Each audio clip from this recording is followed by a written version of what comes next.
तो पाकिस्तान के अंदर highest out of school children हैं जो कि 26.2 मिलियन, ये पाकिस्तान की जो हुकूमत है उसने आज माना है।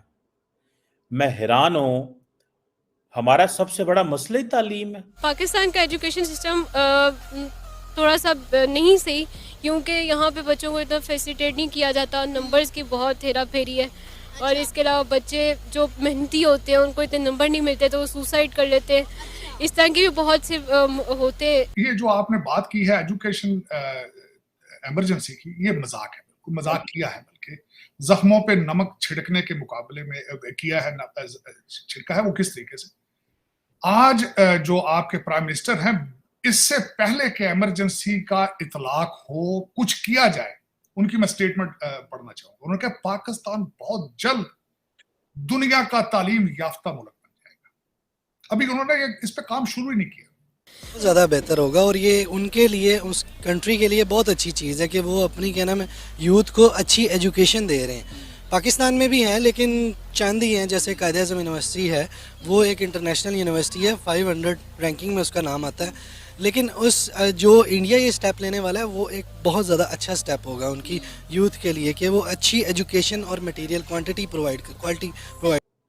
अब हुकूमत पाकिस्तान ये बात कर रही है कि हम मुल्क के अंदर एजुकेशन इमरजेंसी नाफज करने जा रहे हैं और इस सिलसिले में बड़ी आराम से इमरजेंसी। तो पाकिस्तानी सरकार के लोग और पाकिस्तान को चलाने वाले सारे बड़े बड़े लोग इस कदर पैसा कमाने के लिए मसरूफ हो गए हैं कि अब उन्हें पाकिस्तान में रहने वाले लोगों की जरा सी भी चिंता या उनके बारे में सोचने की उन्हें फुर्सत नहीं है और वो इन सब चीजों का एंजॉयमेंट कर रहे हैं। वो वहां पर रहने वाली जनता का जो भी दुख तकलीफ है उसको देखकर वो इसका एंजॉय ले रहे हैं, वो इसके मजे ले रहे हैं। वो सोच रहे हैं कि जब तक ये इसी तरह से दुख और तकलीफ में फंसे रहेंगे तब तक ही हम अपना माल छापेंगे और इधर उधर से देश दुनिया से डॉलर कमाएंगे और अपनी जेबें भरेंगे। दुनियादारी जाए फाड़ में, पाकिस्तानी आवाम जाए फाड़ में। इन लोगों को उन सब लोगों से कोई लेना देना नहीं है। वो जैसा कि मैंने पहले बताया कि जो 99% जो वहां पर दबे कुचले हैं उनको छोड़कर बाकी जो 0.9% लोग हैं वही पूरी पाकिस्तान को चला रहे हैं और वही लोग अपनी जेबें भर रहे हैं इन सब के जरिए। और अब हालात इतने बिगड़ चुके हैं कि अब ये जो सारी चीजें मैं आपको बता रहा हूँ, ये वहां की मीडिया, वहां के लोग जो बड़ा स्वतंत्र मीडिया से ताल्लुक रखते हैं, जो वहां की असलियत बताने की हिम्मत रखते हैं थोड़ी बहुत, तो वो लोग इन सब चीजों को लेकर अब यही सारी चीजें बता रहे हैं, यही समझा रहे हैं कि किस कदर शहबाज शरीफ ने और पूरी की पूरी वहां की सरकार ने, गवर्नमेंट ने और मिलिट्री ने, सब लोगों ने किस तरह से पाकिस्तानी लोगों को चूतिया बनाया है और किस तरह से लोगों के अधिकार और सारे चीजों का हनन किया है और किस तरह से वो सिर्फ पैसा कमाने के लिए काम कर रहे हैं। किसी न किसी तरीके से वो अपनी जेबें भरने के लिए, लोगों से डॉलर लेने के लिए, इधर उधर से जुगाड़ पानी करने के लिए कि ताकि कुछ पैसे उनको मिल जाए, इस सब चीजों में हमेशा मसरूफ रहते हैं। बाकी उनको कोई तकलीफ नजर नहीं आ रही है। और ये ऐसा क्यों कह रहे हैं दोस्तों? पाकिस्तानी मीडिया ये सब चीजें आज क्यों कह रही है? आज वहाँ के कुछ लोग क्यों इन सब चीजों को लेकर काफी अग्रेसिव हैं, क्यों चिंता जता रहे हैं? क्योंकि अब हाल ही में एक मीटिंग कराई गई वहाँ के खुद के प्रधानमंत्री द्वारा, यानी शहबाज शरीफ ने एक मीटिंग करी जिसमें उन्होंने बताया कि हमारे यहाँ के लगभग 2.5 करोड़ बच्चे अभी स्कूल से दूर है, जो स्कूल नहीं जा पा रहे हैं और इसके लिए हम जो है एजुकेशन इमरजेंसी घोषित करते हैं। ऐसी भाषण देकर और उसके बाद में तालियों की गड़गड़ाहट और पेपर में न्यूज कवर और ये सब चीजें हो रही हैं। और इसके बाद में इन्होंने उन सब चीजों के नाम पर, यानी कि जो इन्होंने शब्द कहा ना कि इमरजेंसी एजुकेशन, यानी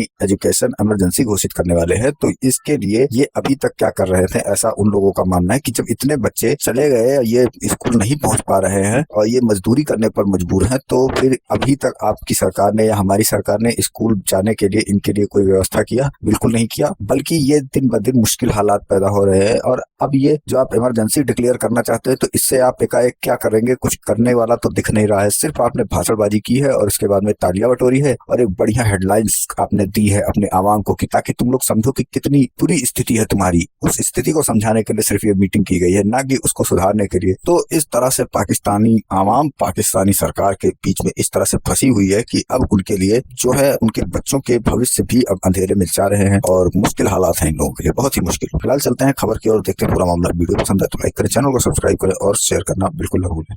नाफज करने जा रहे हैं, कोई इतनी जल्दी नहीं है हुकूमत को। हमारी किताबें सही हैं पर हम जिस तरह से स्कूल्स में उनको इम्प्लीमेंट कर रहे हैं वो तरीका बड़ा गलत है। जहाँ तक मेरा ख्याल है कि मैट्रिक और एफएससी तक हम बच्चों को चीज़ें याद करवाने पे फोकस करते हैं और कंसेप्चुअल हम बड़ा लैग कर रहे हैं।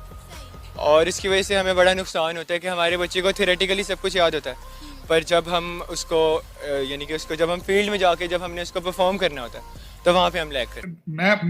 मेरे जैसा एक बंदा सोचने पे मजबूर है कि वो 26 मिलियन बच्चे स्कूल क्यों नहीं जाते, ग्रास रूट वजह क्या है?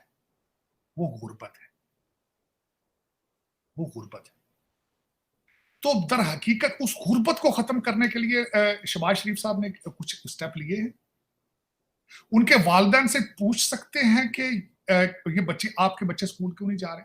इसके अलावा अगर देखा जाए कि हमारे एजुकेशन सिस्टम के बारे में, तो वो बहुत ज़्यादा गंदा है एज़ कम्पेयर टू बाकी कंट्रीज़ कि इंडिया के बच्चे पाकिस्तान से ज़्यादा तेज़ हैं। आज मैं देख रहा था कि एक तरफ तो ये बात हो रही है कि पाकिस्तान के अंदर 26 मिलियन, मोर देन 26 मिलियन, यानी कि 2.5 करोड़ से ज्यादा, यानी कि हमारी 26 करोड़ की आबादी है, तकरीबन 24-25 करोड़ की आबादी है, और हम उसमें से ये कहते हैं कि 60% लोग जो हैं, या 65% लोग जो हैं, उनकी उम्र 35 साल के करीब है। और ये जो बच्चे, अगर आप देखें, अगर आप इन बच्चों को देखें, ठीक है जी, तो ये 2.5 करोड़ बच्चे जो हैं वो स्कूल से बाहर हैं।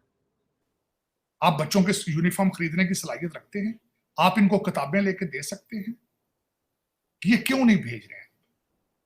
इस पे जाने की बजाय सिर्फ एक शो किया गया है जिसमें यूनिसेफ के हेड को बुला लिया है, ब्रिटिश कमीशन को बुला लिया है, और इस पे 25-30 लाख रुपया खाने पे, डिकोर पे लगा दिया है। गाड़ियां आ रही होंगी, टा टा पा पा करके आ रही होंगी, और सिर्फ एक खबर बनाने की हद तक कह दिया है इसका। हाँ, ऑप्टिक्स अच्छे हैं, ऑप्टिक्स हैं, एंजॉय करने के लिए बहुत अच्छा है, खबर बड़ी अच्छी बनी है, इसमें कोई शक नहीं। इस वक्त इंडिया का जो सबसे बड़ी इंडस्ट्री है, जो ग्रोइंग इंडस्ट्री है, वो कंप्यूटर इंडस्ट्री है।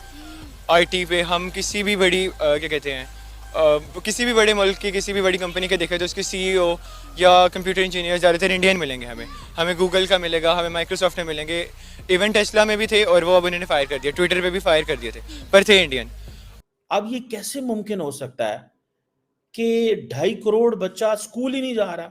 ये अगले 5 से 7 साल में, 8 साल में ये जो लोग हैं ये लेबर फोर्स में कन्वर्ट हो जाएंगे, क्योंकि अमूमन गरीब मुल्कों के अंदर जब बच्चे स्कूल जो जाते हैं या जवान होते हैं, लड़के लड़कियां, तो वो छोटे मोटे काम करने शुरू कर देते हैं, बिकॉज अगर उनके पेरेंट्स सपोर्ट नहीं कर रहे या वो अनएजुकेटेड हैं, तो उनको ये कहा जाता है कि आप हमें काम करें। ना ये बच्चे स्कूल जाएंगे, ना जाने की ताकत रखते हैं, बल्कि मजीद जाएंगे। मैं बल्कि आज आपको ये इस पे कहना ये चाहूंगा कि क्या ही अच्छा हो कि करप्शन की इमरजेंसी लगाएंगे, एक्सपोर्ट की इमरजेंसी लगाएं, फ्रॉड की इमरजेंसी लगाएं, पाकिस्तान में इंसाफ देने की इमरजेंसी लगाई जाए, पाकिस्तान की मनी लॉन्ड्रिंग जो यहां से होके दुबई और लंदन और टोरंटो जा रही है उसकी इमरजेंसी लगाएं। कोई ग्रास रूट इश्यूज की तरफ क्यों नहीं गए? ये क्यों नहीं कौम को बताते कि ये इन वजूहात की वजह से बच्चे स्कूल नहीं जा रहे? क्योंकि इंडिया अपने बच्चों को ट्रेनिंग कैसे दे रहा है वो कि वो दिमाग से करते हैं हर चीज़। हमारा बच्चा तो यहाँ पे टिकटॉक पे बैठा हुआ है, गेम्स पे बैठा हुआ है, पबजी पे, फ्री फायर पे, इन सब चीज़ों पे, लेकिन इधर इंडिया का जो बच्चा है ना वो मेहनत कर रहा है। तो ये बच्चे जो हैं जिनकी उम्र 4 साल हो सकती है, सॉरी 6 साल हो सकती है, 7 साल हो सकती है, 8 साल हो सकती है, ये 12-14 साल की उम्र में तो ये छोटे छोटे घरों में काम करने शुरू कर देते हैं, और उसके 4 साल बाद तो ये फुल फ्लेज अडल्ट हो जाएंगे। तो मतलब ये इतनी बड़ी तादाद जाहिलों की पाकिस्तान में होगी। जो हमारी लिटरेसी की डेफिनेशन है वो तो ऑलरेडी बड़ी खराब है। आप देखिए पाकिस्तान का जो सबसे बड़ा सूबा है पंजाब, उसमें तकरीबन जो है वो 1.25 करोड़ बच्चा सिर्फ पंजाब के अंदर अनएजुकेटेड, यानी कि स्कूल ही नहीं ये है। बिल्कुल उसी चीज के मुताबिक है जो आज मिस्टर शहबाज शरीफ साहब ने किया है कि आटा नहीं मिलता तो केक खा लेगा। ये बिल्कुल चीमा साहब, दुख के साथ मैं ये कहूंगा कि इस वक्त आपके IMF के नई प्रपोजल आ चुकी है कि नया टैक्स तनख्वाह दहान के लिए टैक्स को बढ़ा दिया जाए। इस वक्त जो मुलाजमीन है उनके बच्चे मजीद स्कूल नहीं जा पाएंगे।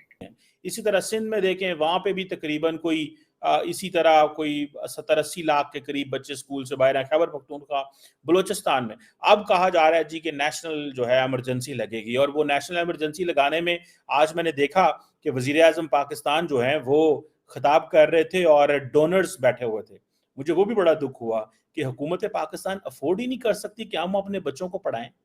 इस वक्त हालात आपके पाकिस्तान के ये हैं कि बिजली का बिल देते हैं तो दूध नहीं पी सकते, दूध वाले का बिल देते हैं तो बच्चों की ट्यूशन फीसें नहीं दे सकते, बच्चों की ट्यूशन फीसें देते हैं तो कपड़े नहीं खरीद सकते। रिसेंट अभी मेरी कल बात हुई है किसी के साथ, इस वक्त जियो एक मूवमेंट चला रहा है पाकिस्तान की इकानमी के हवाले से, तो जब मैं उसके बारे में पढ़ रहा था, अफसोस के साथ मैं ये कहूंगा चीमा साहब, इस ईद के ऊपर लोग ईद की शॉपिंग नहीं कर सके। लोग पिछली छोटी ईद के ऊपर लोग अपने बच्चों को कपड़े और जूते लेके नहीं दे सके। हमारे पास इतना पैसा ही नहीं है कि हम अपने बच्चों को स्कूल भेजें। मतलब उसके लिए हमें बर्तानिया की, अमेरिका की, वर्ल्ड बैंक की, दुनिया की इमदाद लेनी पड़ेगी। मतलब हमारे पास कुछ भी नहीं है। जब बुलेट प्रूफ गाड़ियां खरीदनी हो, जब आपने बड़े बड़े महलों को की तज़ीनो आराइश करनी हो, आज मैं देख रहा था कि सिर्फ वजीर आजम हाउस के ऊपर 150 मिलियन से ज्यादा पैसा लग रहा है। इतनी बड़ी तादाद में आप रेनोवेशन कर रहे हैं कि वजीर आजम साहब दोबारा रहना शुरू कर दिया है, तो इसकी रेनोवेशन शुरू की जाए। हमारे बच्चों को क्या मुस्तकबिल है? काश कि उसके बारे में कुछ किया होता। पाकिस्तान की इकानमी के बारे में बात किया। पाकिस्तान के ऊपर ये गंदम का फ्रॉड हुआ है, उसकी इमरजेंसी कौन लगाएगा?